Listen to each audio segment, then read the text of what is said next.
Yeah, good evening and welcome to the Game Day phone, and I'm your host. He's made it. Jason Cundy is here. He's got his head in his hands. What a show this is going to be. Disaster. This show. Second half, absolute disaster. It's for you. 03 717 22 33 44. We need 4 hours. We've got 2 to get your calls in now. So much drama to get stuck into. Palace unbeaten in 18. Liverpool's first defeat of the season. They got battered, by the way. Cundy's up the Chelsea. They're beaten 3-1 at home by Brighton. Pressure starting to mount on Enzo Maresca. We haven't forgotten about Man United either. Ruben Amorim. What is going on there? It's a shambles of a football club. We'll keep you up to date across the 5:30 game between Nottingham Forest and Sunderland. Watching the talkSPORT, Jeff Peters. In the early stages here, Big Angie's first game for his new club here after trips to Arsenal, Burnley, Swansea and Real Betis. Still waiting for his first win. Chris Wood is back, preferred to Igor Jesus up top. He captains the side with Gibbs White rotated to the bench. For Sunderland, Masuaku replaces the suspended Reinildo in defence. If they win today, the Mackhams, they'll go third in the table. Early stages, Forest 0, Sunderland 0. Thanks, Jeff. England women are about to be crowned World Cup champions as well. We got the Ryder Cup. We'll keep you up to date with how that went today. It's all happening. You know what to do, though. Pick up the phone and call us now. 03 717 22 3344. It's Game Day phoning on talkSPORT. Chelsea 1, Brighton 0. It's Enzo Fernandez who has put Chelsea in front, and it's been coming. A red card for Trevor Chalobah after the VAR review. Whooping. It's the equaliser. Chelsea 1, Brighton 1, and it's Danny Welbeck. Danny, shut up. Yeah. Chelsea 1, Brighton 2, Maxim de Kuiper. We spent most of the season in the top. In fact, my computer says we're in the top 4 still. Oh no, we're not. Just dropped out. And the points are sealed. It's Chelsea 1, Brighton 3. Danny Welbeck with his second of the afternoon, and it's a self-destruct from Chelsea.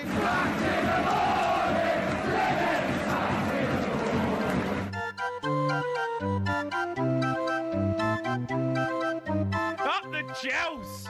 Up the Chelsea! Go on, the boys! How are you, Jace? How you feeling? Come on. I feel terrible. I feel absolutely terrible. We can't keep going down to 10 men. It can't keep happening.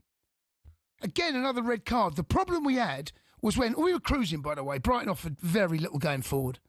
And Reece gets taken off with an injury. And we're down to 10 men. They attack down the left-hand side. Esteval, I think he gets caught in possession. Then with the wrong side, Trevor, it's a red card. I can't complain. It's a red card. It's a red card.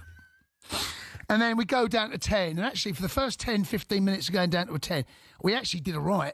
And, of course, they get the equaliser. You did all right. We did all right of 10 men for the first... 3-1. No, the first... Before they got the equaliser. We did all right, actually.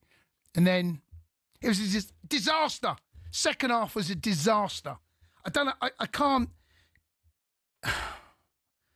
believe we got beat.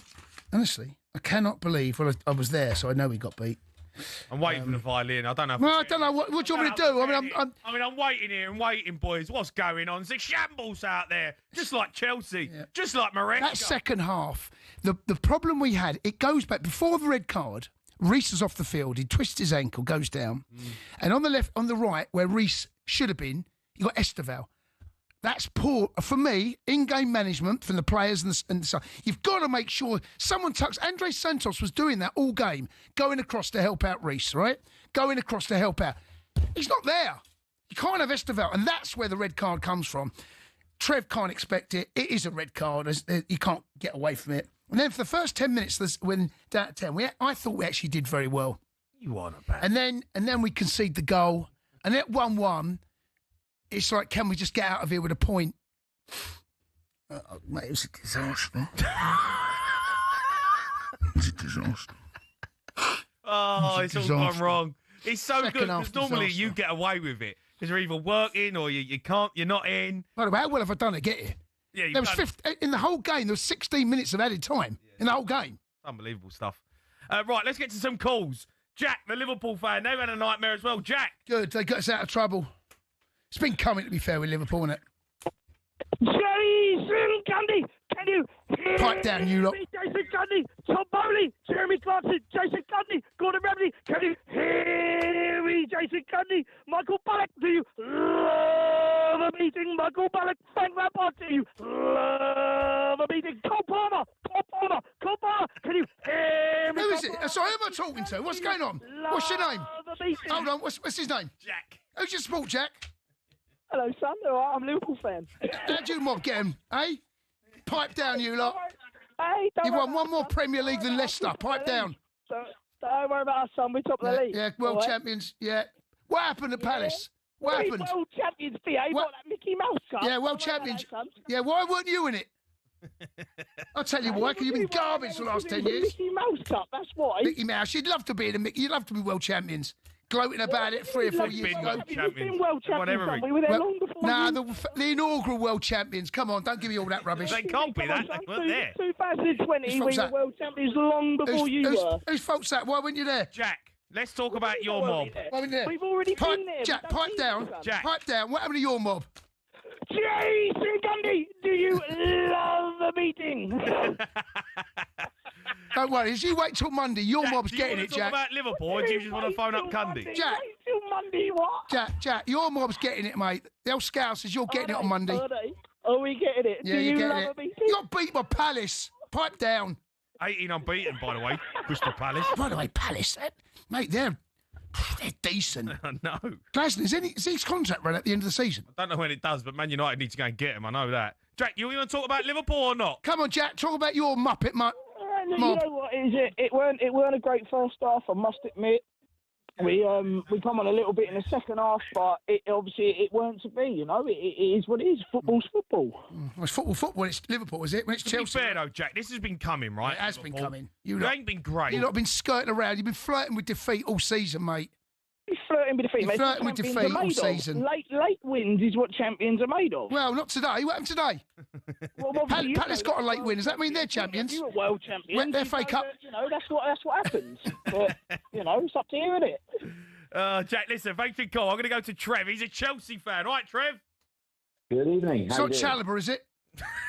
No, it's not. It's not Chalobah. No, although it definitely was a red card. There's no doubt about that. But look, I think that I've always been patient. I know that we hire a lot of managers and we win a lot of trophies, which is great. That's how we've worked. But I cannot understand. It's the substitutions that I've been really disappointed with this week.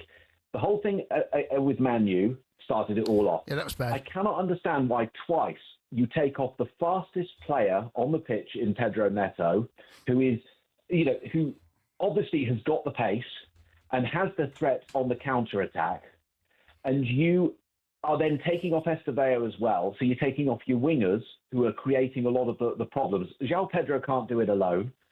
And I feel that at that point, what you're saying to Brighton is, well, we're 1-0 up. We've got 10 men, but we're just going to sit here for a while and see how it all pans out. And that's just inviting pressure. And I thought we were doing okay at 1-0 for a while. But all it says, and the same thing happened in the Man U game, it just invites pressure. And I really, honestly, cannot forgive Maresca for his substitution decisions this week. I think they have been absolutely appalling decisions and have cost us, honestly, the game. Yeah, okay, Sanchez was a red card. Yeah, okay, Trevor Chalobah is a red card. They started the ball rolling, literally. But after all of that, when you make substitutions like that, you're almost giving up before you start. Yeah, I'm inclined to agree with you. Certainly with Pedro Neto out on that leg, he's the outball. When he came off, it was I say only 1. It was 1-1, right? So the game was still very much there. We've not dealt with bloody noses again, and I've said this in the past. This is a side that we need to find a way to get through it. But I go back to the red card. Okay, I want to go back, Trev. Right? Yeah. Reece James was off. It was 10v11 at the time. Reece James was off with an injured ankle. Do you remember that, right? Yeah. I want to ask you, and how is Estevao playing at right back? How is either one? Surely you have to you go back to a back four, and that's where I'm looking at my more experienced players to organise. When a player gets injured at right back, someone's got to sit in for him, and we didn't. And that space on that right, they took advantage, and then Trev's wrong side. And as you said, it's 100% a red card. But we did not deal with that at all. Second half was garbage. You had Santos coming across, which obviously that was helping previously. Well, put him at right back. Put him at right back. I can understand some subs you've got to make if you're 1-1 or whatever. You've got to make some subs defense. You can't just leave it. No, but if during the game when Reece is off at 10v11, when he's coming back on to make it 11, put him right back. Yes, he's got to go there, even if temporarily, even if just for a few minutes or whatever. But I think that it shows, for me, it just shows a lack of ambition to attempt to even get, any points from a game. Jeez, it's an absolute disaster, mate. You can't keep going down to 10 men. You can't. No, you can't keep doing that. And we've crumbled in both of those games. And for the first 10, 15 minutes, actually, I thought we coped well. We offered a threat, and then they get the equaliser, and then after that, it was like we hang on football. Can't keep going down to 10 men. I think that's true. I think that's one big part of it. But I also think that if you do go down to 10 men, you don't let the opposition think, they're going to sit there, they're going to sit back, they're going to bring on defenders galore, and they're going to take off their fastest and most skilled players, showing that they don't have an ambition to actually go forth and even attempt to get a draw out. And I think that this is where Maresca's going wrong. Well, it's been a bad last 10 days, this. But it's been a bad 10 Trev, days. thanks for the call. We've got to get to the Rugby Women's World Cup. We've got to get over there. We're going to the closing stages. Alfie Reynolds. Where the full-time whistle has just gone, and it is tears of joy for the Red Roses. It's finished Canada 13, England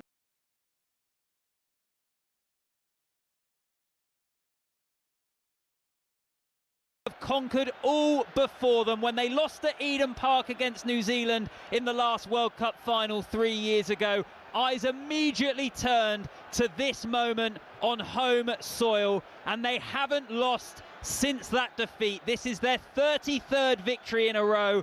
By a mile, it is their most important. It is a moment that they will hope will define and shape the future of English rugby, of women's rugby, in front of 82,000 at Twickenham. England have their golden finish. They're the most professional side. They're the standard setters in the women's game. And they are finally, for the first time since 2014, the champions of the world. The full-time score in the Women's World Cup final, Canada 13, England 33. Right, get your calls in for the game day phone in. Loads to go at. Man United fans, Liverpool fans, Chelsea fans. I want to hear from you. 03 717 22 33 44.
Phone in loads to get through. 03 717 22 33 44. Let's get a Ryder Cup update though. Europe having the time of their lives out there. talkSPORT, Sean O'Brien. They are indeed. It's Europe 8.5, USA 3.5. Another incredible morning for Europe. They won the session 3-1, and that means they just need 5.5 points to retain the Ryder Cup and win away for just the 5th time ever. The afternoon is underway already. Shane Lowry and Rory McIlroy paired together again in the top match against Justin Thomas and Cam Young. That's all square through one hole. And the Americans have sent out Bryson DeChambeau and Scotty Scheffler together. They're up against Justin Rose and Tommy Fleetwood. Scheffler looking to avoid a 4th straight defeat here in New York. So the 4 balls are underway and Europe lead by 5. Right, let's get back to your calls. Jake, he's a Chelsea fan, right, Jake? Oh, boys, I'm done, mate. Right, Jake. I'm done. I've been holding this off for months and months and months and months. And I don't know why I'm the only one that can't see this. I've never been convinced by this dude. I've never been convinced. Whether we've been doing well, whether we've been doing badly, it's not actually about the in-game. It's more just about all the years that I've been supporting Chelsea. I've never known a manager who I've just never got any kind of backbone from. I just don't see it. Club World Champions, Jake. World champions. Club World Champions. Wait, we're the Conference League champions. Conference League champions, world Won the champions. double last season. I think the Conference League is more legit than the Club World Cup. Bearing in mind that we beat a team in the semi-final who I think have half the letters in the alphabet in their name. You beat PSG in the Club World Cup final. I mean, forget that. That's gone, right? That's gone. You can't. There's only so much you can live off that for, and have a little bit in the back, right? You can talk. No, but in terms of Maresca, right, I'll live off it because we're Club World Champions for 4 years. Yeah, right. Maresca can't. Football's about the here and the now. Football's always about the here and the now. Jason, I completely agree, and this is why I'm saying get Emery in now. Get Unai Emery in right now. I'm sorry, it's brutal. First of all, I think he's run his course at Villa. I think he's done an amazing job. I think people aren't giving him the credit he deserves. Well, yeah, he has got a lot of credit. And, yes, and Villa fans love him. I know they've had a sticky start and it's been a little bit stop-start for them. Back end of last season, they could have had a penalty against Man United last day of the season. Might have got in Champions League football. Hasn't happened. They've had to sell players. There's right here, right now, right? This has not been a great start at all. This has been bang average at best, poor at worst, right? Right here, right now. Mm-hmm. I know we've had the Club World Cup and there's been injuries and all that sort of stuff. No one's going to feel sorry for Chelsea. I don't want any sympathy, right? But today is a game that we should never, ever, ever, ever have lost. Brighton offered nothing first half. They had Minter on the right-hand side. We dealt with him. We moved to the left in the second half and caused more problems out there. But, 1-0 up at half-time against a Brighton side that, then we get a man sent off. Still Brighton, though, Cundy. I know, but at the half-time, they were... Good team, Brighton. But I'm saying, the game I watched at half-time, there's no way that was a 3-1 game to Brighton at half-time. The red card, the injury to Reece, that is the catalyst. That's where we started to fall apart. And that's in-game management. That's recognised that Reece is off the field. Someone's got to go in at right back. No one did. You've got Esteval out there. He gets dispossessed. Trev's wrong side because no one expects to give the ball away. He gets the red card. And from that moment on, the game changed. What are we going to do about it? How are we going to stay in the game? First 10, 15 minutes, actually, I wasn't disappointed. I thought we played well. And you'd never known there's a numeric advantage. The equaliser comes, and then all of a sudden, we capitulate. That's what happened.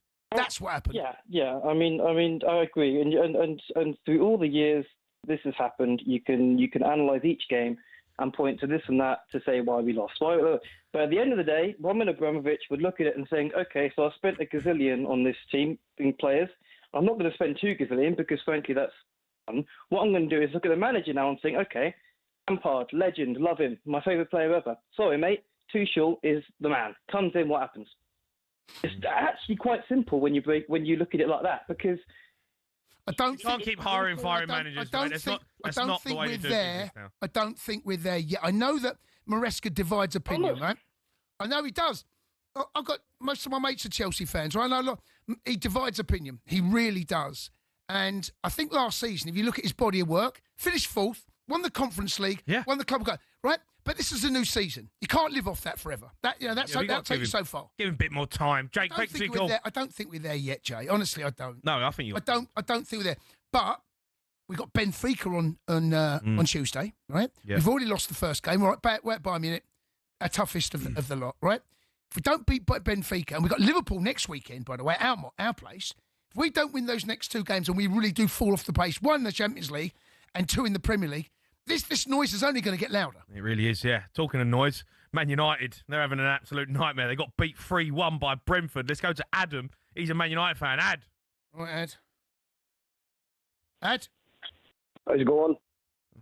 Well, actually, better than you. And you just heard what I've had to say.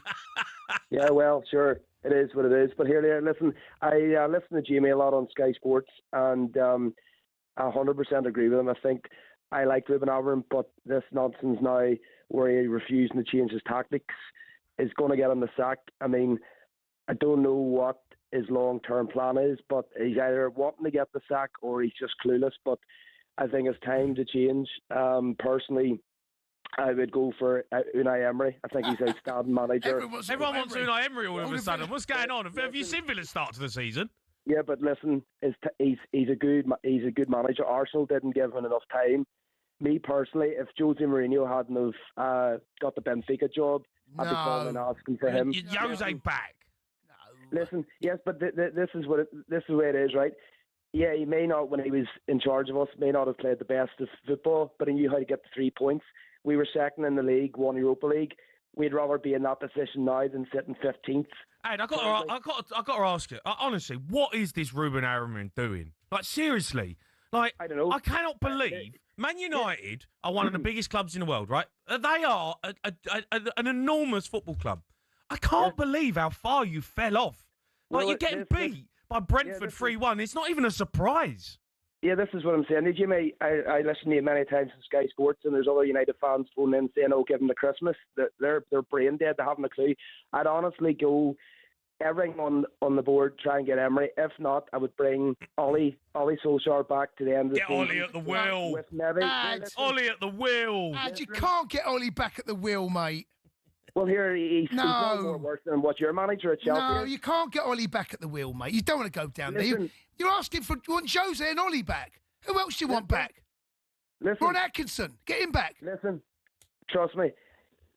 Ollie would be a better candidate than what Amorim's doing. At least he would play decent football and get the bad period over. I don't think it's that rocket science, at Man United. I really don't. You've actually got a daft decent team. But this formation he's playing, this 3-4-3, he keeps playing Bruno in midfield. Honestly, it's clueless. It's gone beyond clueless.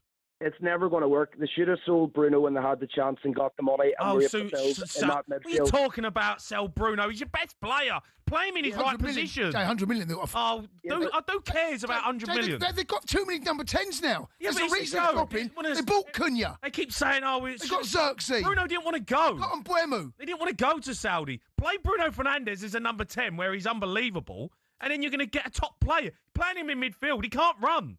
You got players alongside him who can't run. What do you expect? Every single week, I watch it, Man United. Everyone plays 4-2-3-1. Everyone. You're overrunning midfield. Every single week, I watch you. You've got no legs. It's not rocket science. Every team that's struggling in the Premier League is because their midfield have got no legs. West Ham, Man United, Wolves. They get done because you've got no legs. I cannot believe I'm watching the same thing every single game with Manchester United, and no one is banging on his door and saying, "Are you having a laugh, mate? No, he's what changing. What are you doing?"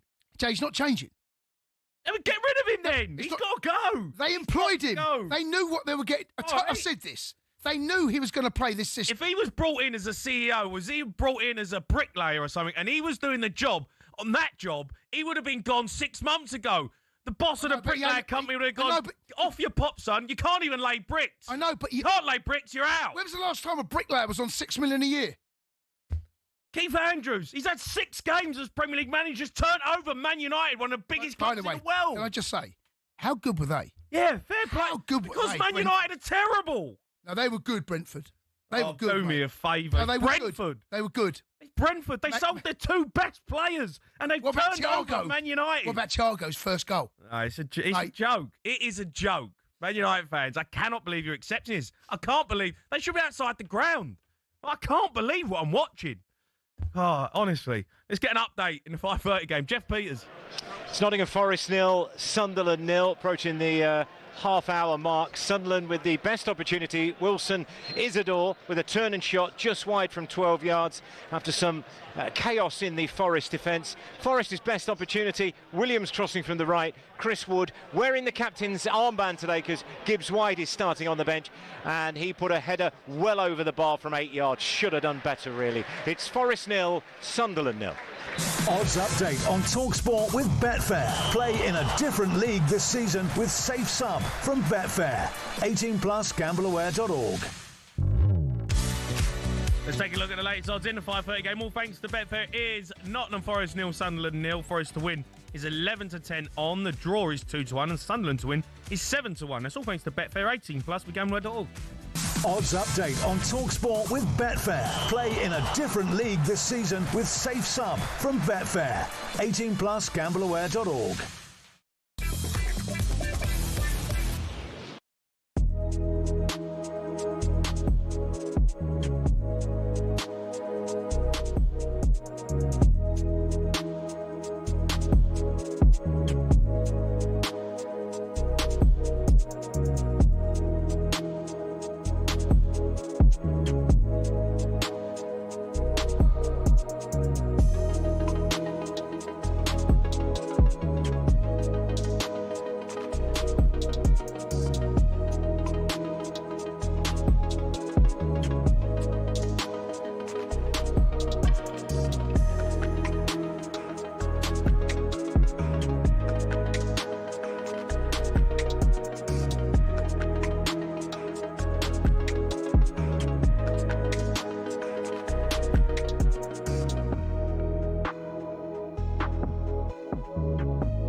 Yeah, you are listening to the Game Day phone in, me, Jamie Hara, and the main man, Jason Cundy. A reminder of today's Premier League results. Man United, they got beat 3-1 by Brentford. That was live and exclusive on talkSPORT. Leeds 2-2 with Bournemouth.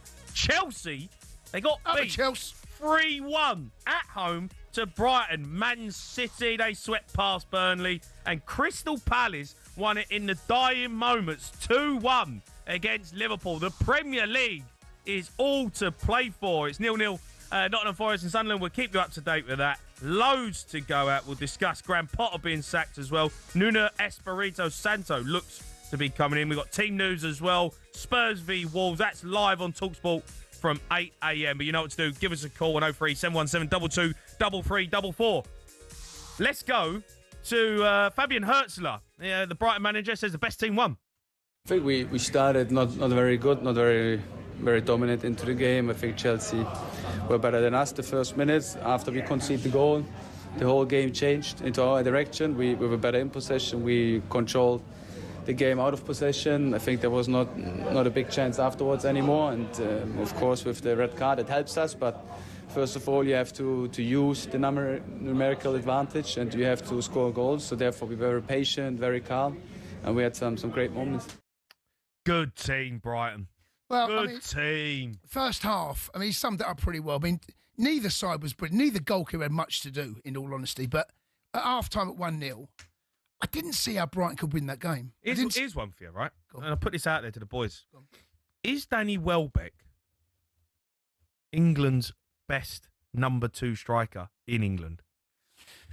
Well, he can't start for Brighton at the moment, but Danny Welbeck loves a goal against Chelsea. I know that. I've seen him score too many over. Mate, he is still... Ollie Watkins, by the way, having one. Ivan Toney, his record for England, if you look back over it. When was the last time he played for England? Did you look that up? No? His record for England is goals per game. Yeah, it's good. Really good. Mate, it's really good. Still a good player. Danny Welbeck back in the World Cup squad. Rolling back the years. Ollie Watkins ain't doing the business, is he? No. Danny Welbeck, he's an all-round. He scored 2 today, didn't he? I've not made that up, have I? He scored 2. He's a good player, mate. I know that.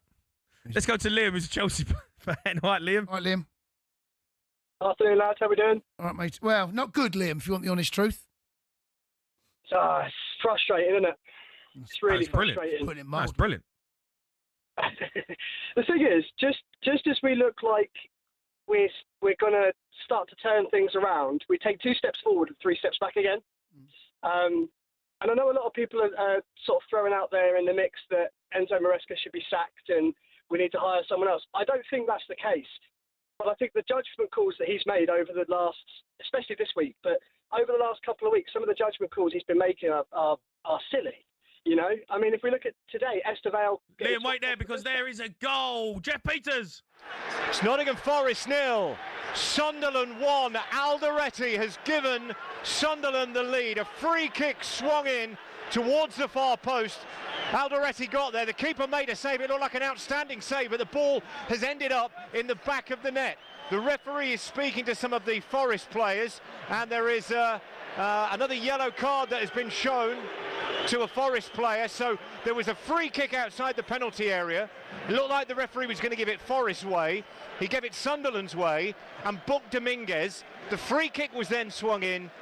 Alderete at the far post, got there first, keeper made the save, but it's ended up in the back of the net. Of course it will be checked, but Sunderland, wow, what a start to the season. And as it stands in the league table, Sunderland, promoted from the playoff final, are 3rd. Forest 0, Sunderland 1. Big Ange. Do you know what? He does get held, right? He's not old. He does get held. It's right on the cusp, this one. Yeah, he does hold him. He holds him, right? And he goes round the back of Chris Wood. All right, here's a question. Go on. He's miles past him anyway. He is miles past him. Even if right. he ain't holding him. You're right. But is it still a foul? No, I don't think that's a foul. Anyway, we go back to Liam.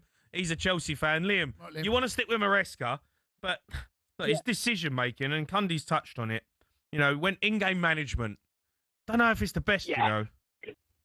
Do you know what it seems like? It's almost like he's punishing the attackers for conceding a goal. That's how it feels like. It feels like he's almost... he's just making silly decisions. I mean, if we look at the Man United game last week, right, we've got Sanchez giving away a red card 4 minutes in. Yeah. And then by the 22nd minute, we've lost all 3 of our attacking players. Crazy. We've lost both our wingers and our centre attack mid. Okay, I understand that Palmer had a groin injury, but then, in my opinion, Palmer should have been the first one to be subbed off because he knew about that before the start of the game as well. So if you've got to take a player off in order to bring a new keeper on, surely the first player that you take off is the one who's possibly got an injury on the go, who's also going to be the most important player to us. Do you see what I mean? No, I totally agree with you on that one. Once you know what was said afterwards, the obvious choice would have been to take off Palmer, play 4-4-1, which we did actually do today. He didn't go back to that 5 at the back. And as I said, first 10, 15 minutes of going down to 10 men, I actually thought we dealt with it well. But then, of course, the equaliser comes and then the game changes, right? Their tails are up. There's a little bit of fear about us. And I go back to the point that a previous caller made. He did actually bring off Pedro Neto on 79 minutes and brought in Lavia. So you've gone for a more defensively minded player, taken off Neto. At that time, it was only one. It was 1-1 at the time, obviously. Liam, listen, thanks for your call. Crystal Palace's 18-game unbeaten run continues. It's unbelievable. It's crazy. It's stunning stuff. Yeah, it's unbelievable. After the game, Palace manager Oliver Glasner spoke to talkSPORT's Alex Crook. Oliver, you're FA Cup winners. You're 18 games unbeaten. You're second in the Premier League table tonight. What is the ceiling for Crystal Palace this season? I don't know where our ceiling is. I just know that last year, at the same time, I think I was asked how long I will be the manager for Crystal Palace because we had the worst start into the Premier League season ever. And I think this year maybe we have the best one or whatever. Last year ended with a points record, so that's why I'm always very humble, and we're always really then very analytic. Yes, we're enjoying this win, we're enjoying this evening. That's why we love football. That's why I'm working in football. But tomorrow we will sit together, analyzing our game. What are we doing really well? What we have to improve? Players are so hardworking, and we will show them on Tuesday, Monday. They have the well-deserved day off, and then also tomorrow. I think they are not. It's not possible to get their attention, as also they just need to recover. And Tuesday we will start analysing our game, improving things, improving details, in and out of possession, encouraging to stay together, to keep the spirit high. Because today we had players that could be really upset because I didn't start them. They deserved, especially Will and Jeff Lerma, who played excellent games this year. But then coming on and helping the team to win. This is just who we are and how we want to be, and then it's always about daily work. Yeah, it's Oliver Glasner speaking to Alex Crook. Let's go to Alex. He's a Crystal Palace fan, right, Al? All right, Al. Chaps, all right? I'm good, mate. I mean, this is unbelievable. Here goes. 18 games unbeaten. Listen, we're going to win the league this year. I don't know why you boys been talking about Chelsea and United. Who cares? Who cares? We're a joke, honestly. And I think the difference with us this year is our squad, our depth is another level. And I just think Palace at the minute, we're playing different football, and it's special. I thought you was well deserving of 3 points today. I mean, Mateta could have had a hat-trick. You were battering Liverpool in the first half. First half, I don't think you've ever seen Palace play like that. No, and I'm sure Palace fans that were there, honestly, if we'd have scored the goal Mateta when he hit the post, honestly. When I come in, right, Al, we're lucky enough here at talkSPORT, we have all the games, right? So I've come in, I'm sitting down, I'm watching Palace, I'm going, God, they're on fire. Every time I looked, Palace were having a shot on goal or creating a chance. I was thinking, who are they playing? They're playing Liverpool. I couldn't believe it. It was like you was playing like a League One side. How much chances you were creating. Obviously, Liverpool come back into the game. They always do. But you know what? Fair play to you lot. You deserve that today. You deserve 3 points. Yeah, and I think Glasner has got us playing football, and against teams like Liverpool, they obviously had probably 2 chances. Dino made 2 brilliant saves. But in general, I thought we looked like a better team throughout the whole game. And I think we played games, yes. Let me ask you a question, right? Because there's much speculation about Glasner. There was that rumour during the transfer window that if Mark Guehi left, he was going to resign. I don't know how much truth is in that. It's irrelevant now. I just wonder, I believe he's got the rest of this season, yeah? And his contract expires. Yeah. That, I mean, he is... But why would, looking at it now, why would Guehi go Liverpool? No. Well, I'm asking about Glasner now. I'm asking about Glasner. What do you mean? Sorry. Right. Oh, Glasner. I'm just talking about Glasner, right? So his contract expires at the end of the season, right, Glasner? Yeah. Right? He's the one you want to keep. Mark Gay, he's going.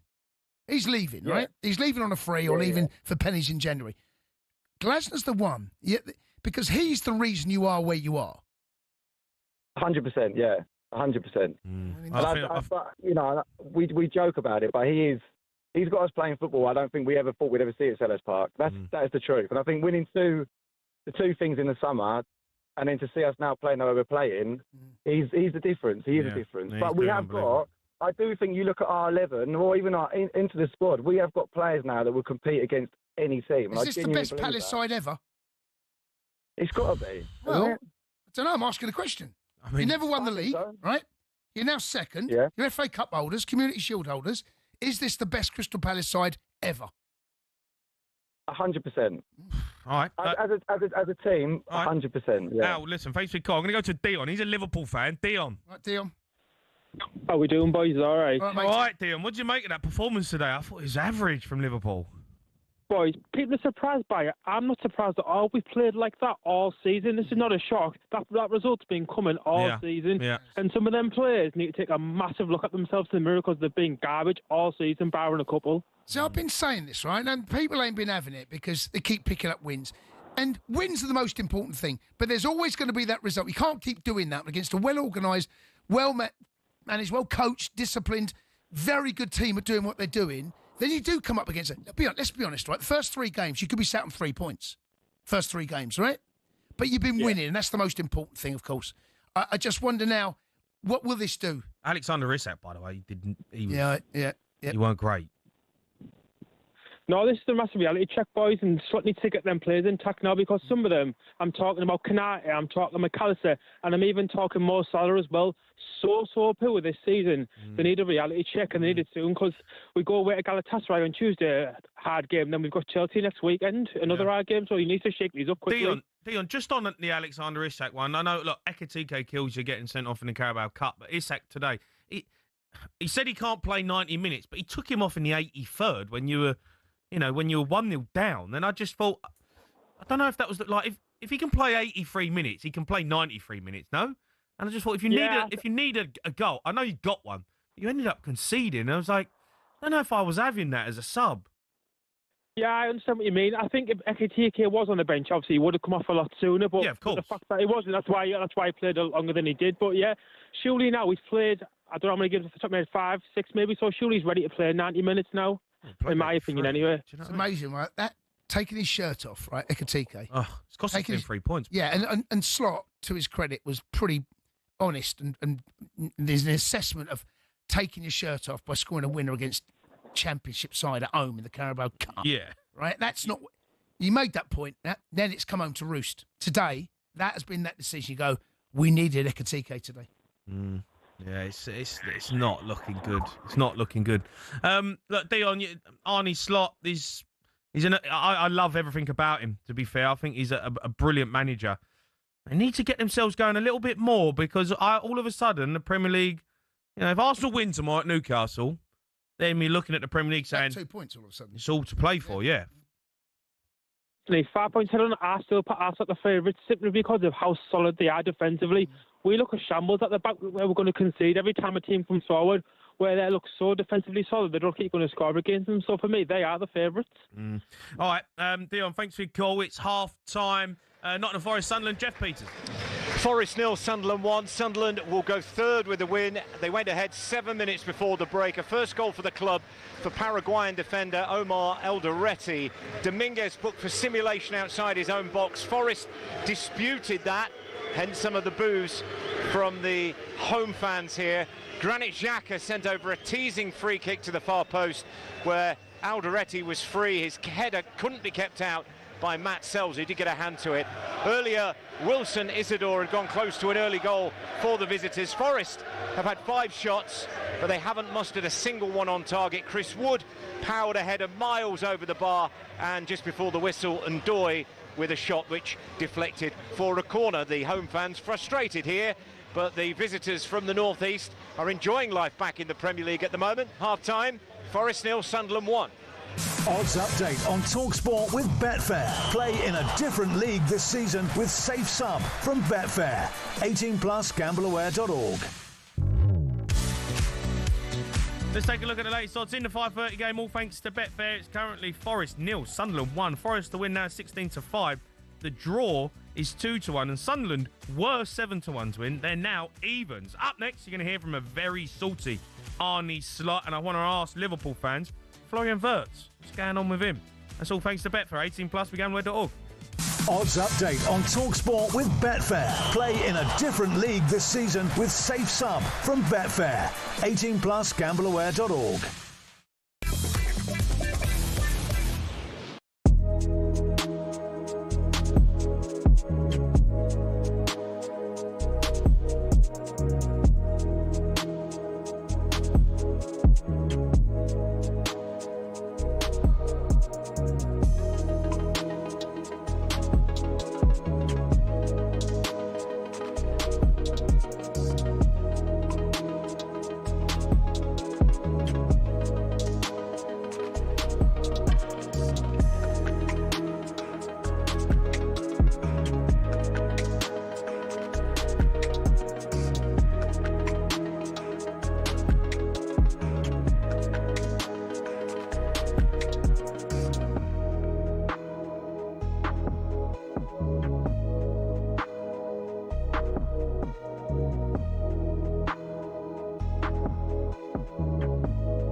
You are listening to the Game Day phone in on talkSPORT. Me, Jamie O'Hara, and Jason Cundy. Get your calls in. You want to have your team performance today. 03 717 22 3344. Let's get an update, though, from the 45th Ryder Cup. Europe are cruising, aren't they? talkSPORT, Sean O'Brien. They are indeed. Europe 8.5, USA 3.5. There's 16 points left to play for here in New York, and Europe just need 5.5 of them to retain the Ryder Cup. The afternoon four balls are underway. Top two matches are all square. Justin Rose and Scotty Scheffler really trading blows in the second match. And the bottom two have just got underway. John Rahm and Sepp Straka are up against JJ Spawn and Xander Schauffele. And then in the bottom match, Victor Hovland and Matt Fitzpatrick up against Sam Burns and Patrick Cantlay. So Europe looking to put one hand on the Ryder Cup here in New York. They lead by 5 points. Unbelievable stuff. Champions Liverpool lost for the first time this season away at Crystal Palace. Eddie Nketiah scoring right at the end. Here's the reaction of Arne Slot speaking to talkSPORT's Alex Crook. Yeah, but we could have learned good lessons from the games we won as well. So we're in the start of the season. There's a lot to improve. There's a few new players to bring into the team. So yes, we can improve a lot. And today, what we have to improve is first thing, of course, defending set pieces, because it's very, very, very, very hard to win a game of football if you concede 2 set pieces. What we did against Newcastle, but that doesn't happen a lot. And then second of all, we conceded a few counter-attacks too much in the first half. But again, that's also their main strength. Is that one of the frustrations for you over the course of the season? Even the games you were winning, you are struggling to keep clean sheets. Yeah, but that's true. So in 2 situations we conceded 2 set pieces. But yeah, the game of football has, especially in England, has changed almost to a set piece game. I was watching on the way up Brentford against Man United, and it's every ball that goes out in the half of the opponent is a long throw-in at the moment. So you have to defend a lot of set pieces as well. And yeah, if you then concede 2, that's always too much. But again, they could have scored from open play as well, because they had enough chances for that.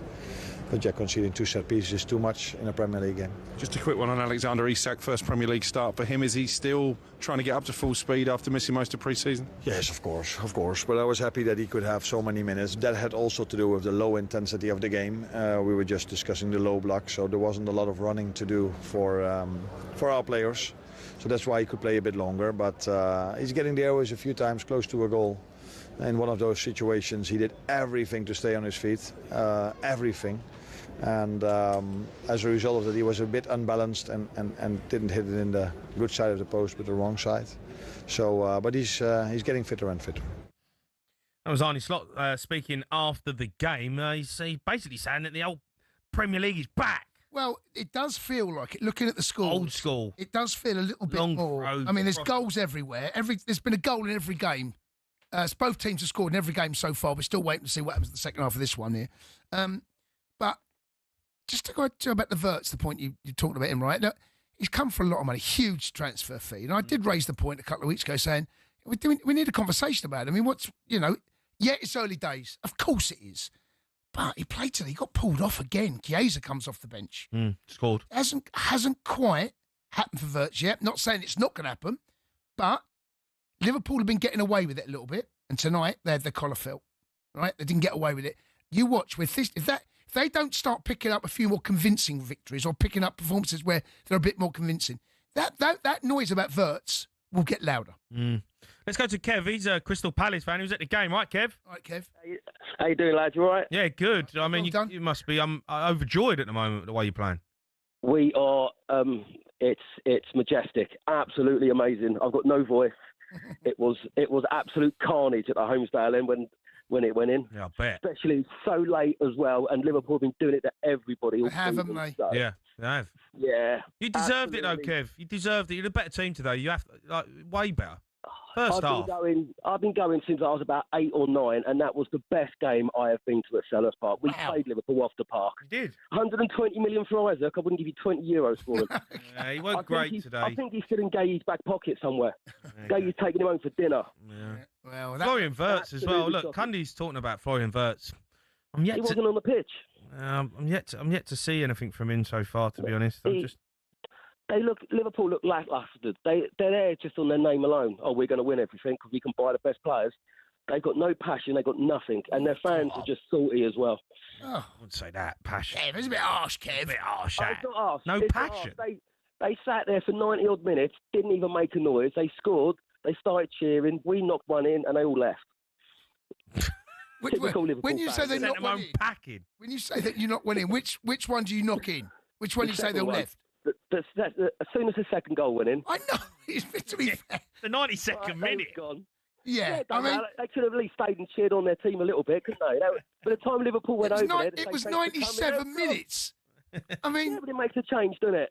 They've been knocking them. No, fair enough. I'll give you that. They have Liverpool have been getting away with too much for those last-minute goals. There's catches up with you eventually. It's not a coincidence they keep getting last-minute goals, right? They do it not just they get it in the Carabao Cup, Champions League, do it in the league, and today they had a taste of their own medicine. You know, and let's go to Gary. He's a Liverpool fan. Kev, thanks for your call, Gary. All right, guys. Answer me a question. Right. Go on, then. What's it about? How come a referee can give a goal offside and VAR give a goal offside? Sorry, go on again. How the earth can the referee give a goal in the Liverpool game when the player's offside who scored the winning goal and VAR should have cancelled the goal? But it wasn't offside. It was. What do you mean? And that person who's just come on the phone, he's talking a load of garbage. Well, you are a bit salty, though. He did say Liverpool fans are salty, and you're proving the point, Gaz. Hang on, how did Chelsea get on? That's a very good point, Gal. That's fine, but I'm saying we're talking about Liverpool now. We're talking about Chelsea in a second. Why are you being salty, Gaz? Why don't you just say, well done, Crystal Palace? Excuse me, are you playing in Turkey on Tuesday night? Am I? No, go on. But why don't you just say well done, Palace?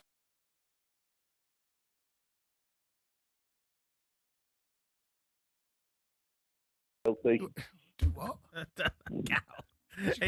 I mean, he basically just proved the point there that Liverpool fans are very salty. Well, the previous caller came on, right, and said, Kev, said Liverpool fans are salty. No good. No, how are you from Gaz? No, how are you doing, boy? None of that. Straight into it. Yeah. Salty Gaz. Salty Gaz. Salty Gaz. All right, get your calls in. Loads to go at today. Chelsea get beat. Liverpool get beat. Man United get beat. Oh, what a day. What a day of Premier League action. 03 717 22 33 44.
You are listening to the Game Day phone in on talkSPORT. Me, Jamie Horror, and Jason Cundy. Keep the calls coming in 03 717 22 44. Brentford beat Man United 3-1 in the early game. Ruben Amorim spoke to Sam Matterface afterwards and said they struggled to cope with the directness of the game.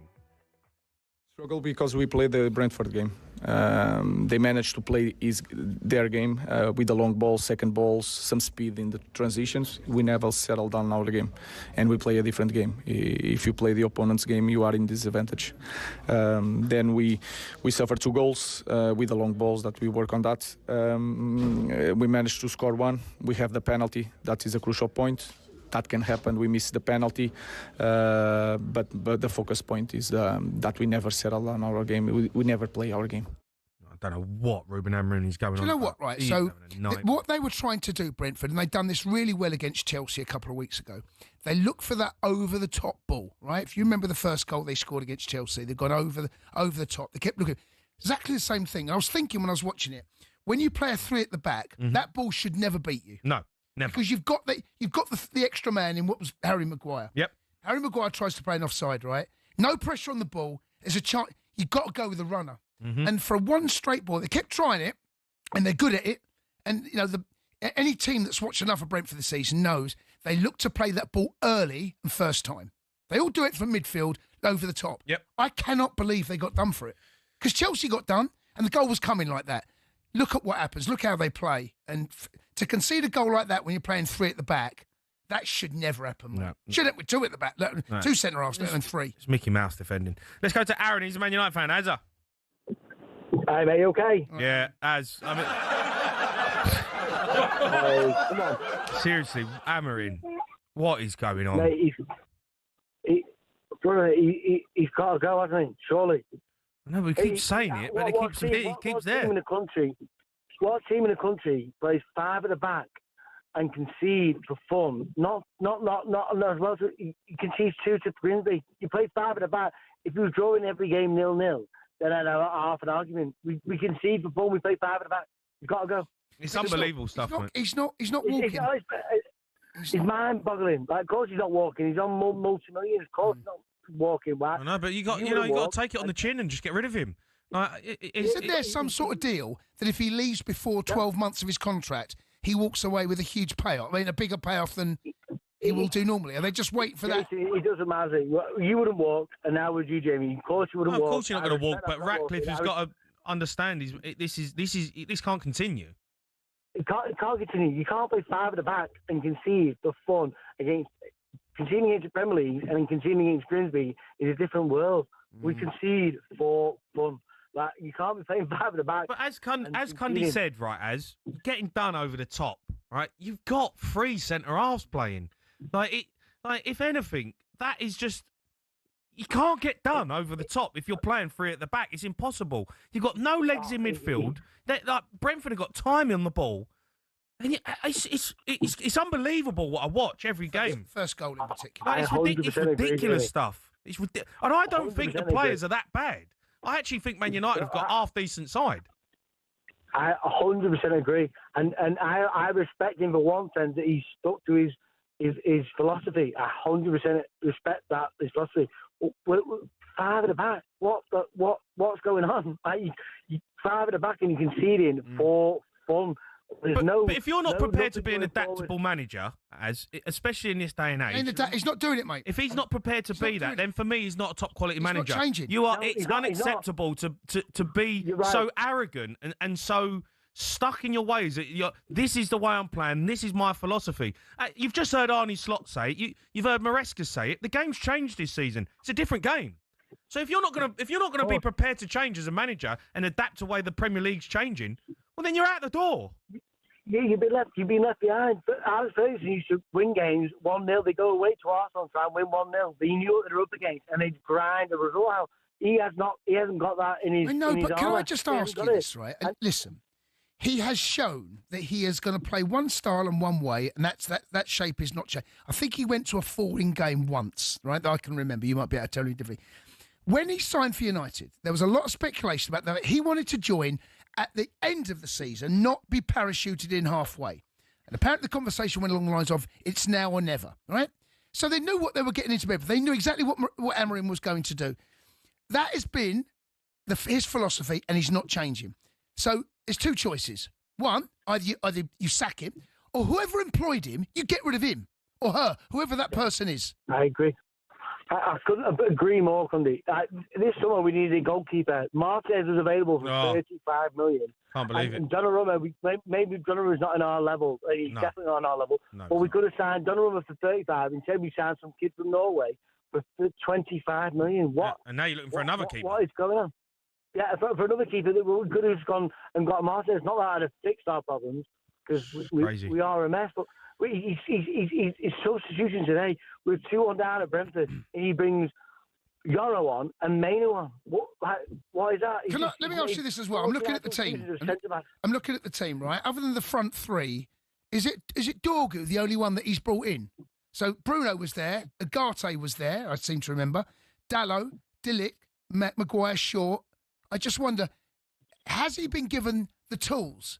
Because if he wants to play a three at the back, which he clearly is going to, and he wants that midfield four and wants wing backs, has anyone at the club sat down and planned not just the front three, because we know Cundy and Sesko, looks like the three of them need to work together a little bit longer. But I'm just talking, when you play a five, I've seen my team do it. I've seen my side, Chelsea, win the Champions League with Thomas Tuchel with a five at the back, and I've seen us win the Premier League with Conte with a five at the back. It can be done. It's not like this shape is alien. You can win things with five at the back, right? I'm just saying, but you need players. Not with Dalot. How bad is Dalot? Not with Dalot. Not with Dalot and Dorgu. Dorgu is bang average. Dalot is bang average. You can't win leagues or try and progress with those type of players. It's crazy. I want him to stay because I like the way he speaks, but they say he's got to go. Right? There's no. It's mental. How bad are we? We've not won back-to-back games since January. He's not going anywhere. I'm telling you that for nothing. He's got to go. He's got. And the problem is, he's got to go. He is a dead man walking. You're 100% right. But who do they go and get? Do you know what? Go and get Glasner. Jesus could come down. He would not fix this problem. Do you know what? The international break can be at times a bit of a graveyard for managers around this time, right? Yeah. If he doesn't, who have they got next week? United. I'll have a look. Have a look. All right, let's go to Kent. He's a Man United fan. Kent. All right, Kent. Got Sunderland at home. How you going, boys? Got Sunderland at home next Saturday, 3 o'clock kickoff. Sunderland are winning right now, but Kent, what is going on at Man United? Seriously. Honestly, it's just a complete and utter joke. Guy's supposed to be a manager, and he's come out with what he's been saying. Brentford this, Brentford that. So he's literally had all week to study how Brentford play. And within 20 minutes, he hasn't got a clue what to do against them. And he's saying, my boys, we're very, very slow started with this, with that. And he admits, he literally tells you what's going to happen the week before. And he admits, but it's crap. And he hasn't got a clue. Who the hell has brought this guy on? And as far as, he's obviously got a massive beef with Maguire. He tried to sell him, get shut on him 18 months ago. Now all of a sudden is the first person on the team sheet. You can't have a beef with him if he's playing him all the time. Well, the thing is though, then 20 minutes to go, right? United's winning, he's having a decent game. He hikes him off and puts an utter clown on them. Then they just look shocked. They look shocking anyway. Yeah. It's his team. His badge on his chest says manager. It is. It's got. Listen, you both played game. It's not daft. You've got to adapt. You've got to adapt. 20 minutes in, good managers, they say, right, let's put him there, let's put him there. Number 7's running job. I just think he's too arrogant. I think he's too arrogant. I think he's too arrogant. He set his stall out from the moment he come in, saying, this is what I'm doing. I'm playing 3-4-3, and it ain't worked. And he's too arrogant to sit there and go, I've got this wrong. It's arrogant, It is arrogant, I don't know whether it is. It is, because if you're a manager and you're watching that every week, I'd be embarrassed. No, I'd be embarrassed, and I'd look at myself and say, I can't continue with this philosophy. I've got to change. In Portugal, it works. In Portugal... Anything can work when you've got the best players. Yeah, I'm not sure how about it, how much is he going to arrogant manager? How much is he going to waste? I don't know whether it is, mate. Now, isn't it?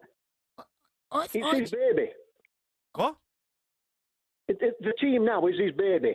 He's been there whether he wants to be there for 6 months to 12 months, whether he wanted to come in, end at season, beginning at season. He said, this is what I want to do, this is what I want to do. He can't do it. He cannot do it. A good manager can change a game in the first 10 minutes or the last 10 minutes. He couldn't do it from 3 weeks before. No. He hasn't got a clue. Shocking. He's embarrassing. It is embarrassing. If I'm in, I'd be embarrassed. I would be embarrassed for this to be my team. I'd be embarrassed to go out there and say, right, everybody, I can't carry on like this. You got anything about you, all change. Set for money. They all set for money. He'll not leave for money. He'll not leave for money. Let's be fair, right? They're getting paid astronomical money through Sky. It's all about television rights. Billions and billions of pounds getting thrown up and down, left, right, and centre. Let's be fair. If he come to work for me, right, within a week, I'd be able to see through him. And I just cannot see anybody at all. It's a poison chalice. And this is what everybody now is getting. There's going to be another manager coming in. There's going to be another manager coming in. You say it's a poison chalice. Mate, you're one of the biggest clubs in the world. Didn't you make a massive profit? 100%. You know what I mean? Like, it's not like you're managing a team who are like on their knees financially, or you say it's a poison chalice. Like, surely someone can go in there and sort this out and get them back. You don't even have to be Man United or Sir Alex. But you got to be better than this. The best picture last week was when we saw Big Sam sat at the side of Big Alex. Because if they went to last week, I reckon he'd do a better job. Go on then, Sam. He'd do a good job. He'd do a better job. He'd do a better job than Ruben Amorim. Let me tell you, Sam Allardyce a better manager than Ruben Amorim. I said 100%. Last week Sean Dyche would not be the worst idea, and I got laughed at. But I genuinely feel that someone like that. I agree with you. Honestly, it's old-fashioned managers. Yeah, I think. Let's forget about this attack of football. Leader, wasn't he? Knocking it out. Goalkeeper rolls it out at full-back. He majestically knocks it into midfield. He knocks it back to centre half. We do 55 passes and get nowhere. Route 1. Guy's just bought a goalkeeper for 30 million. So he's just stuck him into reserves, and we've just got a bloke what's played 3 times in the last 10 years. And he's absolutely useless. Let me tell you now, right? There are managers out of work and in work right now that would love to have... Cheers, bud. And Mbeumo, Cundy and Šeško up top, right? I know. There are managers out there that look at that squad and going, right, I'm more than capable of getting a tune out of this. Yeah. So when it's a poison chalice, it's a big club. It's one of the... It's a big ship they've got to try to... I just don't think they're that bad, what they're showing. Look at the players. No, they're not. They're underperformed last year. You're absolutely right. But right now, they are that bad. I know, but I just can't. People say, we want to go at Man United. It's Man United. You've got some of the best players in the Premier League. That front three. And you still, a massively profitable football club. Why would you not want to be the manager of Man United? Yeah. All right, get your calls in. You want to have your say. We've got team news coming up. The mighty Spurs are playing... Up the Wolves. 03717 223344.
Keep your calls coming in on the Game Day phone in 03 717 223344. Let's get an update from the 5:30 game. Jeff Peters watching Forest v Sunderland. Sunderland still leading Forest by a 1-0. We've just passed the hour mark. And that first half goal from Omar Alderete separating the sides. Morgan Gibbs-White came on for Forest at half-time. Igor Jesus and Callum Hudson-Odoi have also been introduced in the last few minutes or so. Jesus, 4 goals already this season, 2 of those against Real Betis in the week. Forest still haven't had a shot on target in this game. Sunderland, in the second half alone, have had 5 shots. Chris Rigg with one of them, which deflected into the arms of the goalkeeper. Sunderland look a really well-organised side. Forest just not quite at it today. It's Forest 0, Sunderland 1. Big Ange having a bit of a nightmare start to his reign. All right, time now to discuss some of the main topics of the day, all thanks to Betfair. Topic of the day on talkSPORT with Betfair. 18+ gambleaware.org. Dr. Spurs is the name, and giving away points is the game. Dr. Spurs, Spurs, calling Dr. Spurs. Dr. Spurs, can I have a win now? Points, please. Dr. Spurs, Spurs, calling Dr. Spurs. Dr. Spurs, can I have a win now? Points, please. Yeah, very own Majestic there with the song Dr. Spurs, and we're playing it because live on talkSPORT from 7:30, the mighty Spurs take on Wolves, who have lost all 5 Premier League games. Will the real Spurs stand up? Was it going to be a case of Dr. Spurs? Joe Shannon has the team news from Tottenham. Well, Jamie, they can go second tonight, Spurs, if they win. 2 changes to the side that drew at Brighton in their last Premier League game. Xavi Simons and Jed Spence come in. Pedro Porro and Wilson Odobert drop out. Dominic Solanke still not in the 18, by the way, due to injury. Vicario is in goal. Spence, Romero, Van der Ven and Udogie at the back. Bergval, Polinia and Bentancur in the middle, Simons and Kudus either side of Richarlison up front. As you say, Wolves are bottom of the table without a point from their first 5 league matches, their worst ever start to a league season at this stage. But they did beat Everton in the 3rd round of the League Cup in midweek, and interestingly, Vitor Pereira has made just 1 change from the team that started that game. João Gomes for Bellegarde in midfield. So significantly, it feels like this is the first time in the Premier League era that Wolves will play with a back 4 under Vitor Pereira. So Johnston it is in goal. Doherty, formerly of Tottenham, Santi Bueno, Krejci and Hugo Bueno at the back. Munetsi, João Gomes and Andre in the middle. Arias and Wang either side of Strand Larsen up front. So we're just waiting for the players to come out for their warm-ups here at the Tottenham Hotspur Stadium ahead of Spurs against Wolves on talkSPORT. Big game for Spurs. It is a big game because you can go second. It's a game you should win, right? Yeah. It's a game you should win. Yeah, I mean, you look at it. You said there, the real Spurs stand up, take advantage of drop points of the teams around you. Arsenal and Newcastle play tomorrow. One of those or both might drop points. You know, it's been a good day so far, Spurs. Can you capitalise? Yep, absolutely. Enzo Maresca spoke to talkSPORT's Ollie Klink after Chelsea's 3-1 home loss to Brighton. It's a situation, in a moment that I just said that we are giving away present in terms of goal, in terms of red card, and then everything becomes more difficult. You mentioned that you're giving away these chances, individual errors costing you. Is that to do with the inexperience in your side, do you think? It's a mix of everything. Can be experience, can be different things. They are, today mistake probably from Andrei. But I think for me it's a mix of everything. And it's the second week where you're having to make a lot of changes post-red card. What were your thoughts behind some of the substitutions today, bringing on the likes of Malo Gusto? We just tried to help a little bit Riz with Malo in that side because Minter was quite dangerous. We decided to with the Malo there to help a little bit Riz. And then this was the intention. Enzo Maresca there speaking after the game. Let's go to Sammy, who's a Chelsea fan. Sammy. All right, Sam. Hello. Hi, Sammy. Hello, mate. Hi. Up the Chelsea. Jason and James, how are you guys? We're good, mate. I'm not. What's going on? I'm having a great day. What a day it's been. Jason, I know. What on earth is happening with Chelsea and Maresca, mate? Well, what we got beat today. We got beat last week. We were pretty average midweek as well, went away against Lincoln, but managed to get ourselves out of it. It's been a slow start, and that's probably been slightly generous. I mean, look, Gusto is not a defender. Let's be honest. He's not a defender, but he keeps playing him. I mean, sometimes I ask myself, substitute that this coach is making, I'm thinking, what? Seriously? He's not a top coach. He's a decent coach. He's okay-ish, but he's not a top coach who's going to win you trophies. Let's be honest. He's won 2 trophies. Won 2 last season. Yeah, but come on. He You know did, trophies though. I'm talking about. The Champions League, the Premier Sammy, League. You know what I mean? No, I don't know what you mean, because he won trophies, right? Okay, the Conference League, it's almost a one we had to win, right? We did. Yeah, but you're in it. You got to win But it. the Club World Cup, I mean, we finished 4th, right? That last season was a better season I thought we'd have. Look, Jason, let's be honest. Do you think that Chelsea is a level of, we are top 4? Chelsea used to win every single but that's. trophy. But you look at the squad and the you could ever look at how the recruitment has gone. This is not a squad that's built right now, but it's not to win the Champions League. It's simply not. Money's been spent, but it's not money on. It's not. We're not buying the likes of Isak's, who's a ready-made player, right? That Chelsea are not going down that route. Now you can debate whether it's the right or wrong thing to do, but the reality is the squad is not designed and built to win the Premier League right now. They keep buying attacking midfielders or wide players. Chelsea need a proper defender. What does that mean? Give me a name. John Terry. Yeah, but they're not going to do that. The wages they're not going to do that. They're not going to buy a ready-made John Terry. They're not. Okay. No, mate. That's it. I know, but come on, they're mate. not buying Thiago Silva. You spent a lot of money. That's what I mean, right? The other question I ask myself is, what is wrong with Chelsea and the set pieces? Can they not defend a set piece? Do they know that on training? You don't train on the training like how to defend a set piece. The 2 goals, the header 2 goals, the both goals was like schoolboy errors. Nobody is marking it, man. The first one wasn't a set piece. Nobody is marking no one. It's set piece, yes. Yeah. First one wasn't. It's so easy for the other teams to score set piece against Chelsea. I mean, what? They don't not train for that? They don't do nothing on the training? They don't have a set piece trainer or something like that? Well, they do. Come on, Jason. They do have a set piece. It's a joke. They do have a set piece. The first goal wasn't a set piece, by the way. That was a header. Yeah, that's not a set piece. That was I mean, but he's free in the 6-yard box. Yeah, that shouldn't happen. Free in the 6-yard box. And no one was marked. I was watching the game and I was thinking, no one was marking the player. No, he had all the time, all the space in the wall to head that ball in the net. It's such Sammy, listen, thanks for your call. What he's got, seriously though, Jace, right? Everyone keeps saying, it's a young squad. We got this young team, and we need time. Hold on a minute.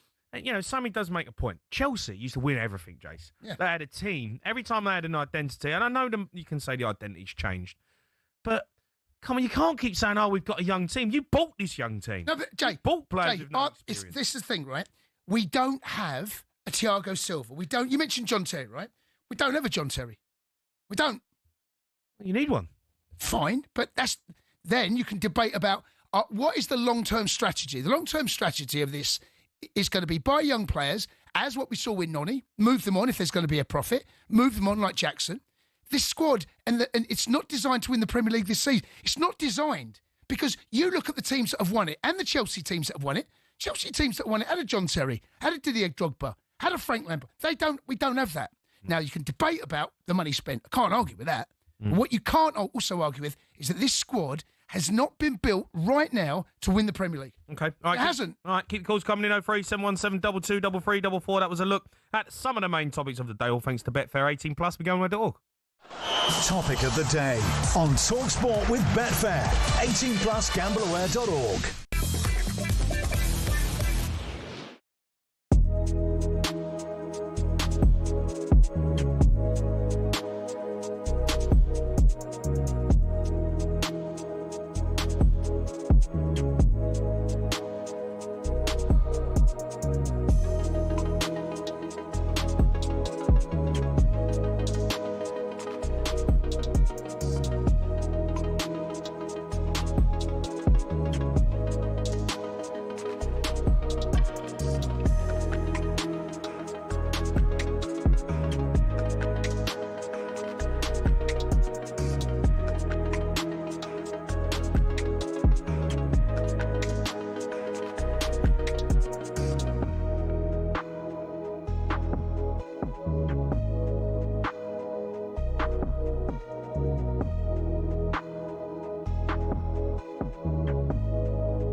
You're listening to the Game Day phone on talkSPORT. Me, Jeremy Hine, Jason Cundy. 03 717 22 3344.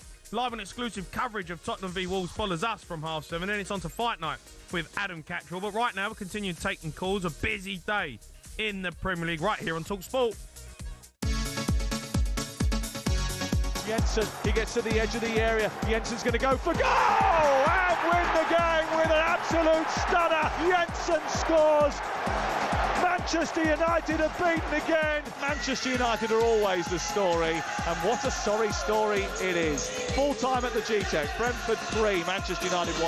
What a story this could be. Manchester City 1, Burnley 1. It's Jadon Anthony. Chelsea 1, Brighton 0. It's Enzo Fernandez. It's Leeds United 2, Bournemouth 1. They've turned it around. It's Sean Longstaff who smashed it in from 15 yards. Another reason why Erling Haaland stayed on the pitch, Mickey Gray. Yeah, he's got his second. Manchester City 5, Burnley 1, and it is Erling Haaland. And it's the equaliser from the super sub, Federico Chiesa, with 3 minutes of normal time remaining. Makes it Crystal Palace 1, Liverpool 1. It could be the winner. It's Chelsea 1, Brighton 2, Maxim de Kuyper. It's Leeds 2, Bournemouth 2. It comes from a set piece. And the points are sealed. It's Chelsea 1, Brighton 3, Danny Welbeck. But that Chiesa equaliser, 3 minutes from time, may win it, and it may not, because Eddie Nketiah has just blasted in from the corner of the 6-yard box. Selhurst Park erupt in the 98th minute. Crystal Palace 2, Liverpool 1. Yeah, amazing day on talkSPORT as always. We can also check in. Huge game between Nottingham Forest and Sunderland at the City Ground. Jeff Peters. It's Forest 0, Sunderland 1, 12 to play. Omar Alderete with the first half goal. The last 5 or 10 minutes, it's been all Forest. Amari Hutchinson has come on alongside the likes of Hudson-Odoi, Igor Jesus and Gibbs-White. Suddenly they've got more about them and they're really going for it. Took them 68 minutes for their first shot on target, but the keeper, Robin Ruffs, has made 2 crucial saves. The first from Hutchinson with his legs, and then ball came in from the right-hand side. Jesus with a header, and Ruffs full stretch pushed it away. Forest have been appealing for pretty much anything when the ball goes into the penalty area, but the fans are getting right behind them. They can feel there's a bit of a momentum shift, and Sunderland have just got to keep their heads here if they're to see this through, win the game and move up to 3rd in the Premier League. It's Forest 0, Sunderland 1. Odds update on talkSPORT with Betfair. Play in a different league this season with Safe Sum from Betfair. 18 plus, gambleaware.org. So let's get the latest odds in the 5:30 game. All thanks to Betfair. It is currently Forest 0, Sunderland 1. Forest to win is 12 to 1. The draw is 5 to 2, and Sunderland to win is 5 to 2 on. That's all thanks to Betfair. 18 plus, gambleaware.org. Odds update on talkSPORT with Betfair. Play in a different league this season with Safe Sum from Betfair. 18 plus, gambleaware.org. Right, let's get a Ryder Cup update. Sean O'Brien. Yes, Europe 8.5, USA 3.5, and the top match has gone very blue. Shane Lowry giving it right back to the New York fans, playing alongside Rory McIlroy. They are getting all sorts of abuse out there. The referees had to step in on a couple of occasions, but Lowry has been incredible. It's been all about him, and Europe are 2 up in that match. The Americans are leading the second. Bryson DeChambeau playing a starring role alongside Scotty Scheffler, and then the bottom 2 are all square. Quick bit of news: Till Hatton replaced Victor Hovland in the 4th match at the last minute. Apparently Hovland hurt his neck celebrating on 17 earlier. More on that on talksport.com. So Europe up in 1, the Americans up in 1, and the hosts really need to make something happen this afternoon. The score remains Europe 8.5, USA 3.5. Right, let's go to Danny. He's a Chelsea fan. Right, Dan? Danny boy. Hey, Jason. Hey, Jamie. You okay? Oh, I'm great, Dan. It's been a great day. It's been a great day. I bet. How you feeling? Whooping. Well, if you can remember, Jay, I spoke to you last week, half-time of the United game. Just not happy with Maresca. His substitutions again today. He brings Malo Gusto on. I just think he went I know we're down to 10 men. He's just gone really negative. And I just wanted to get Jason's opinion. Jay, when those fixtures were released, I looked at them and I thought, what a start. That's such a lovely start. And we're lucky to have the points we've accumulated now. I think the only game we deserve to really win, West Ham away. We were lucky against Palace with the Eze VAR. Lucky against Fulham. Again, VAR decision goes our way. Oh, guys. And I even think, even back last season, Jay, I know I was listening to the conversation you had with Chelsea fan previously. We got into the top 4 because Nottingham Forest completely capitulated. If it weren't for them literally just falling apart, we wouldn't have made but we beat Forest last day of the season. No, I know. You know what I mean? We'd won one game. Look, last season, I felt was a good season, right? I thought it was a good season. Yeah. Right? This season, there is very little to cling on to right now. There's been moments this season. And with the... So, you were saying about, obviously, we haven't got no John Terry. What's your opinion on... We've lost Levi Colwell for the season, our best defender. I think he's a leader. Yeah. Chelsea lad. Why didn't we go out and just say to Palace, here's 50 million, we'll have Jehu back? He's a Chelsea boy. Because I got a funny feeling he wanted to join Liverpool, and I got a funny feeling he probably will. I think that's where his heart is set. But we didn't even compete. No one even competed with Liverpool for him. No one. As far as I'm aware, Liverpool's the only side in for him. Yeah, and Jay, no team will ever win anything with an average goalkeeper. Robert Sanchez. We could have got Mike Maignan. AC Milan. Smash it over your head. Do you want it? Go on, take it. Go on, take the violin. I don't want it. Go on, play it for yourself. Go on, take it. Go on, you can have it. No, I don't want the violin. I'll break it. Go on. I'll rip it up. No, I thought you should. Come on. No, I'll smash it in half.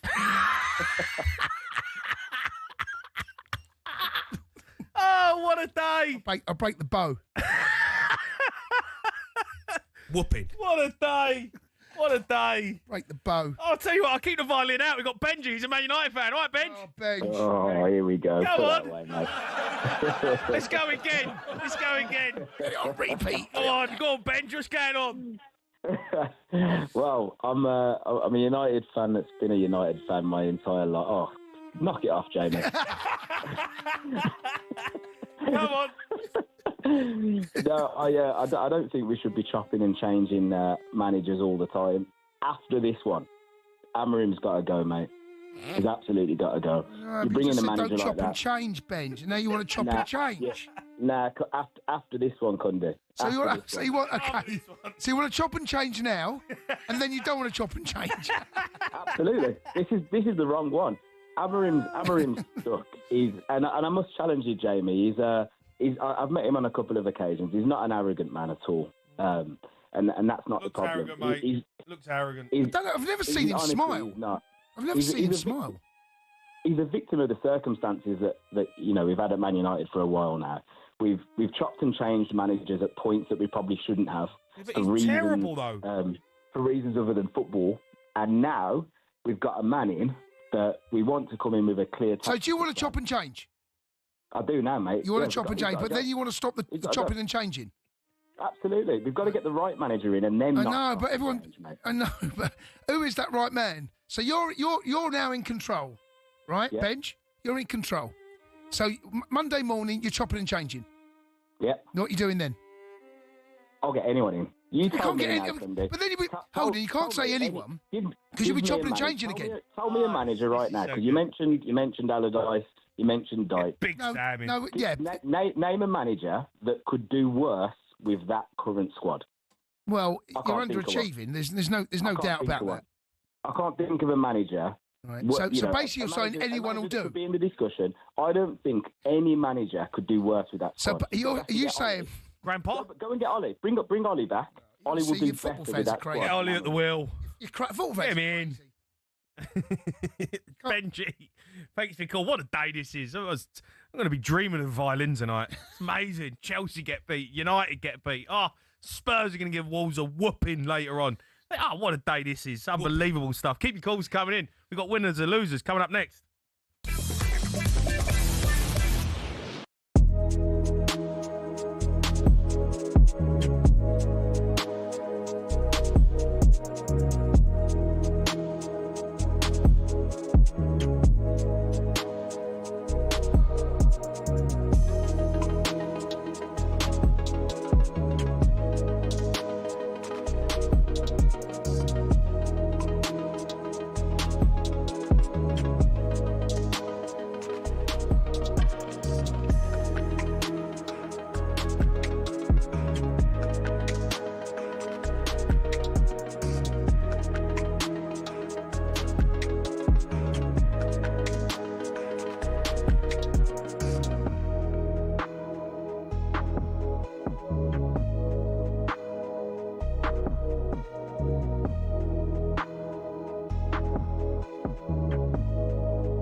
O'Hara and Cundy's weekend winners and losers.